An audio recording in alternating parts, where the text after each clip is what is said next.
قوم ہے. ہم ریئیکٹ کرتے ہیں, ہم ایکٹ نہیں کرتے. جب کوئی حادثہ ہوتا ہے تو فلائی اوور بنتا ہے اور اس کے نام سے فلائی اوور بنا دیا جاتا ہے. جب کوئی کھلاڑی میڈل جیت کر لاتا ہے تو ہمیں اس کھیل کا پتہ چلتا ہے کہ ہاں اس کھیل کو فروغ دینا چاہیے. تو یہ تو ہماری اپروچ جو ہے انفارچونیٹلی وہ مختلف. آج بلاول بھٹو کی تقریر دیکھ لیں, آپ ارشد ندیم کو کہاں سے جوڑ رہے ہیں, کس اس سے جوڑ رہے ہیں آپ کو ارشد ندیم کو ٹریبیوٹ پیش کرنا چاہیے تھا. آپ کو یہ کہنا چاہیے تھا کہ ہم پولیٹیشینز کو اس سے ہی سبق سیکھنا چاہیے. تو مجھے تو جو باقی جو ان کی پولیٹیکل اسپیچ ہے اس پر ہم بات کر سکتے ہیں کہ جو بلاول بھٹو کہہ رہے ہیں اس میں کیا صرف جوڈیشری رسپانسبل ہے, کیا پارلیمنٹ رسپانسبل نہیں ہے, کیا اسٹیبلشمنٹ رسپانسبل نہیں ہے, کیا ہمارے دوسرے ادارے رسپانسبل نہیں ہیں. تو جب ایک لیڈر جو ہے جب ایک اسپیچ پالیسی بیان دیتا ہے تو اس کا بیان بہت ویژنری ہونا چاہیے, اس کو تمام آسپیکٹس کو دیکھ کے بات کرنی چاہیے. انفارچونیٹلی ہمارے یہاں الزام تراشی سے زیادہ ہم کوئی آگے کا حل پیش نہیں کرتے. ہم پیش کرتے ہیں, حل پیش کرتے ہیں, حکومت حل پیش کرتی ہے صرف اپوزیشن کو سامنے رکھ کے, اپوزیشن حل پیش کرتی ہے صرف حکومت کو سامنے رکھ کے, اور اسی وجہ سے ہم کسی نتیجے پر نہیں پہنچ پاتے. بالکل ٹھیک ہے. مظفر عباس صاحب, آپ نے بات کی یوتھ کی, یوتھ ہماری جس پہ ہم بڑا گلہ شکوہ کرتے ہیں کہ یوتھ جس طرف چلی گئی اس طرف نہیں جانا چاہیے تھا. اگر سوشل میڈیا پہ یوتھ کا کردار دیکھیں اس پہ بڑی تنقید کی جاتی ہے. یوتھ کو ہم نے دیا کیا؟ جیسا کہ آپ نے کہا کہ ہم نے کھیل کے میدان ان سے چھین لیے, وہ ہم نے سیاست کی نظر کر دیے, ہم نے اپنے کھیلوں میں سیاست لے کر آگے, ہمارے جو بورڈز بنتے ہیں وہ سیاست کی نظر ہو جاتے ہیں. ان حالات میں کیا آپ سمجھتے ہیں کہ یوتھ کو ڈائریکشن ہی ہم نے غلط دے دی؟ دیکھیے ملک صاحب, 3 ٹیئرز ہوتے ہیں کسی پرسنالٹی کے. ایک ہوتے ہیں جب وہ اسٹوڈنٹس ہوتے ہیں, ہم نے وہاں کیا کیا کہ اسٹوڈنٹ یونینز بند کر دی, ہم نے ایک اچھی ہیلدی نرسری کو ختم کر دیا. اسٹوڈنٹس جب نکلتا ہے اس کیمپس سے تو پھر وہ یوتھ کے اس زمرے میں آتا ہے. تو ہمارے یہاں کوئی یوتھ آرگنائزیشنز یا یوتھ کا ہمارے یہاں کوئی فورم ہی اویلیبل نہیں تھا کہ وہ کہاں جائے. ہمارے یہاں تعلیم نچلی سطح پہ, بالکل آپ پرائمری لیول پہ لے لیں تو آپ ہماری ساری توجہ ہوتی ہے کہ کتنی یونیورسٹیز بنا لی جائیں, ہماری یہ توجہ نہیں ہوتی ہے کہ کتنے اسکولز بنائے جائیں. یعنی جو نرسری ہے, نرسری پر ہم نے کبھی توجہ نہیں دی. ہم نرسری کے بغیر ڈگری حاصل کرنا چاہتے ہیں, اور یہی آپ پورے اس میں دیکھ لیں تو اس کا نتیجہ کیا ہوا. اس کا نتیجہ یہ کہ یوتھ کے لیے آپ کے پاس کوئی آلٹرنیٹ ہی نہیں تھا. ڈائریکشن لیس نیشن رہی, ڈائریکشن لیس یوتھ رہی. اس کے سامنے کوئی آپ نے چیلنج رکھا ہی نہیں کہ اس چیلنج کو, تو اس نے اپنا فیصلہ خود کر لیا. اس کو کس ڈائریکشن میں جانا ہے, کہاں جانا ہے, انہوں نے خود فیصلہ کر لیا. اس میں نہ ریاست نے کوئی کنٹریبیوشن ہے ریاست کا, نہ کسی اور چیز کا کوئی کنٹریبیوشن ہے. دیکھیے, جب تک آپ تعلیم کو مضبوط نہیں کریں گے, جب تک آپ تعلیم کو کمرشلائزیشن نہیں ہے, یہ ریاست کی ذمہ داری ہوتی ہے کہ ہر کسی کو تعلیم دینا. جس ملک میں 2-2.5 کروڑ لوگ بچے جو ہے وہ اسکول جانے کی عمر میں اسکول نہیں جا رہے, تو ایسی حکومت اور ایسی ریاست کو شرمندہ ہونا چاہیے کہ ان کی پالیسیاں ایسی رہی نہیں کہ وہ اسکول جا سکیں اس میں. اور ہماری یہاں یونیورسٹیز کا حال دیکھ لیں ملک صاحب, کی یونیورسٹیز کے پروفیسرز کا حال دیکھ لیں. کیمپسز میں اگر آپ چلے جائیں تو آپ کو پتہ جائے گا کہ پبلک یونیورسٹیز کے واش رومز جو تک تو ہم نے بنائے نہیں ہیں. تو یہ ہماری یہاں بدقسمتی کا ویژن ہی نہیں. میں واپس آتا ہوں مظفر عباس صاحب آپ کی طرف. رانا مشہور صاحب ہمارے ساتھ موجود ہیں, مسلم لیگ نواز کے سینئر رہنما ہیں, وزیر اعظم کے مشیر ہیں, یوتھ کے حوالے سے جو پروگرام ہے وزیر اعظم کا اس کے نگران بھی ہیں. رانا صاحب, مبارکباد پوری قوم نے حاصل کی, پوری قوم خوش بھی ہے. ارشد ندیم صاحب نے جو میڈل حاصل کیا, لیکن ابھی ہم بات کر رہے تھے کہ ہم نے کھیلوں کو بھی سیاست کی نظر کر دیا. ہم کھیل کے میدانوں میں یوتھ کو ڈائریکشن نہیں دے سکے. اگر ہم یوتھ کو سپورٹ کرتے تو آج ہمیں یوتھ سے اتنے گلے شکوے نہ ہوتے. جی بسم اللہ الرحمن الرحیم.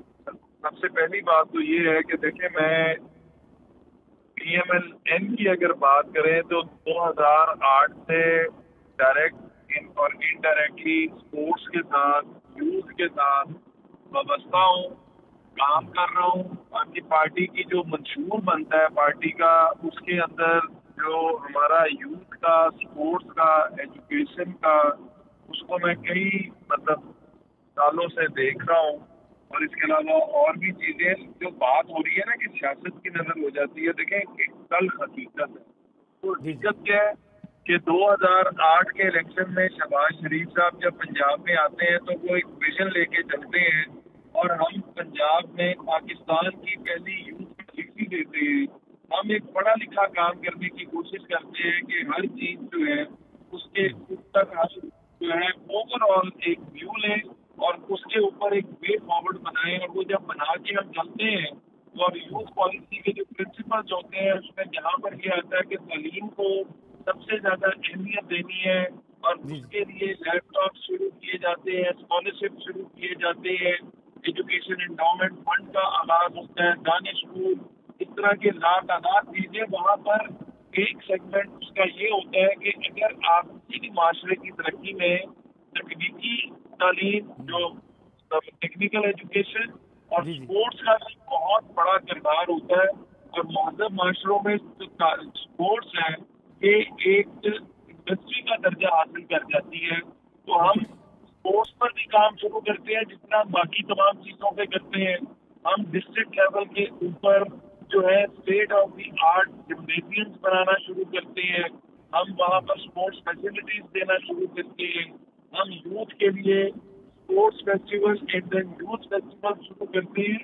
انسیڈنٹلی ارشد ندیم صاحب بھی 2012 کا جو یوتھ فیسٹیول تھا اس کی دریافت ہے, اور یہ وہاں سے نکلے اور وہاں سے ان کے سفر کا آغاز ہوتا ہے.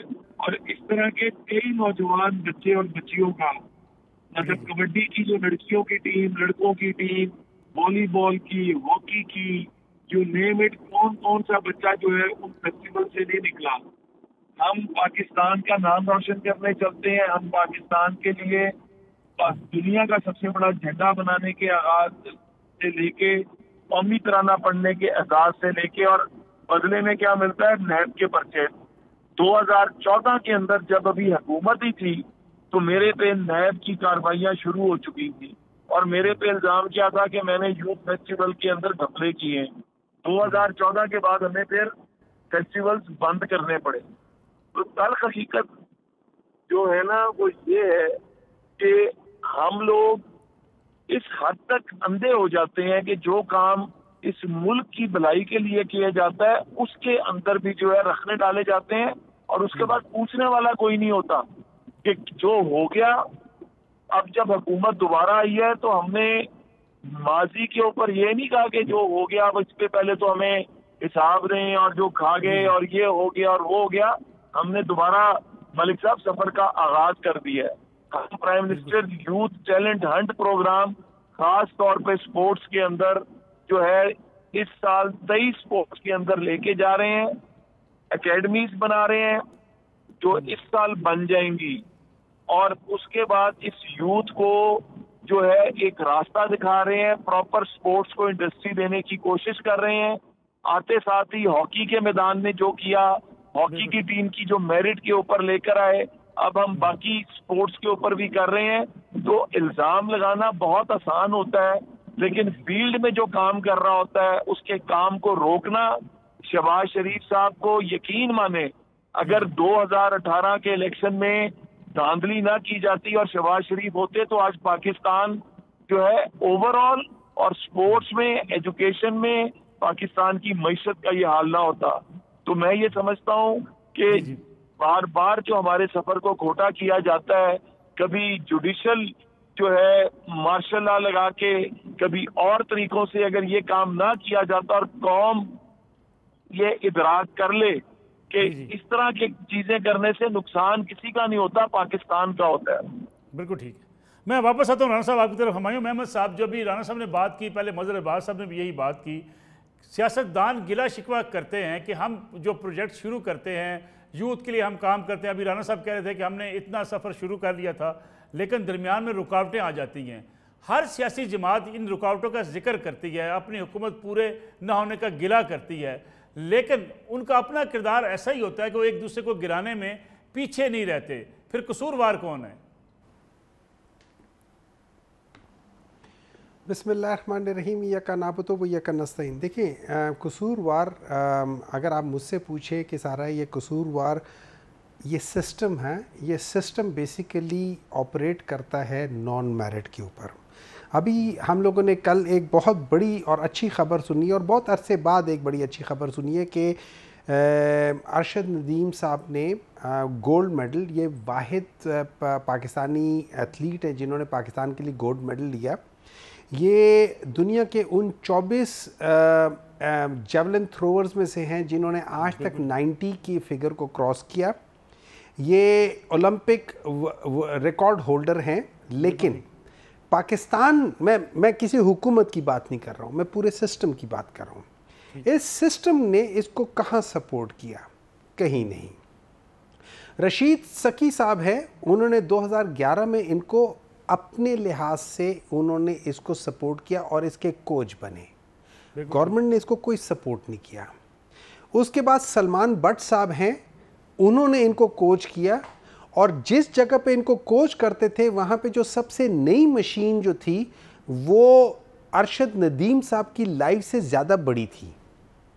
اچھا، اب مزے کی بات یہ ہے، تو اگر آپ مجھ سے پوچھیں میں ان 3 لوگوں کو خراج تحسین دوں گا.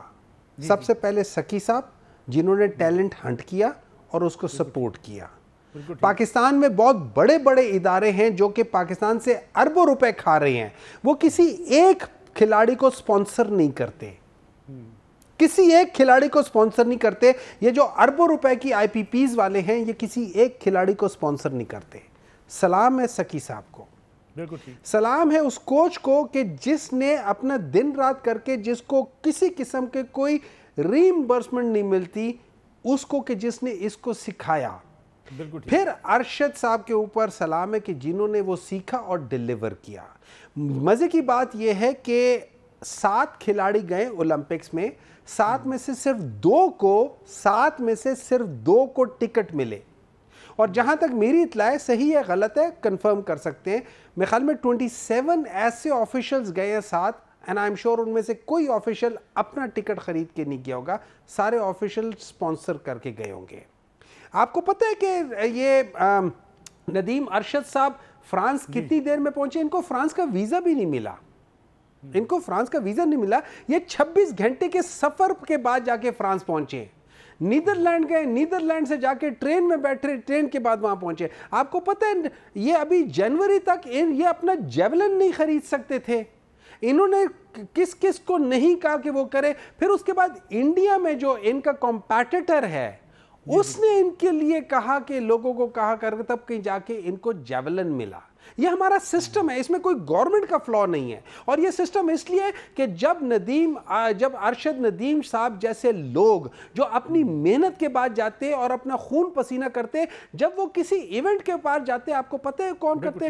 آدھے 1/3 پیسے یہ دیتے، 1/3 پیسے ایتھلیٹک فاؤنڈیشن دیتی ہے، 1/3 پیسے پاکستان سپورٹس بورڈ دیتی ہے. مجھے سوال پوچھتا ہوں سپورٹس بورڈ کے سارے جتنے بھی ان کے عہدے داران ہیں، میں سوال پوچھتا ہوں ایتھلیٹک فیڈریشن والوں سے، آپ لوگوں کو تنخواہیں کتنی ملتی ہے اور کس بات کی ملتی ہے؟ میں اس سسٹم سے سوال کرتا ہوں جو اس قسم کے لوگوں کو کیوں نہیں سپورٹ کرتے، اور خود اگر ان کو دیکھیں وہ کتنی جگہوں پہ کہاں نہیں گئے. ہمارے وہ لوگ جو پچھلے 20 سال سے ایک پوزیشن پہ بیٹھے ہوئے، ان کا ذرا آڈٹ کریں، انہوں نے آج تک اپنی ٹریولنگ میں کتنے پیسے خرچ کیے ہیں.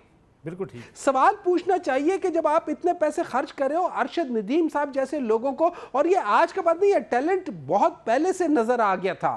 اگر سکی صاحب کو نظر آ گیا تھا تو ہمارا سپورٹس بورڈ اور ہمارا یہ ایتھلیٹک فیڈریشن کہاں تھی؟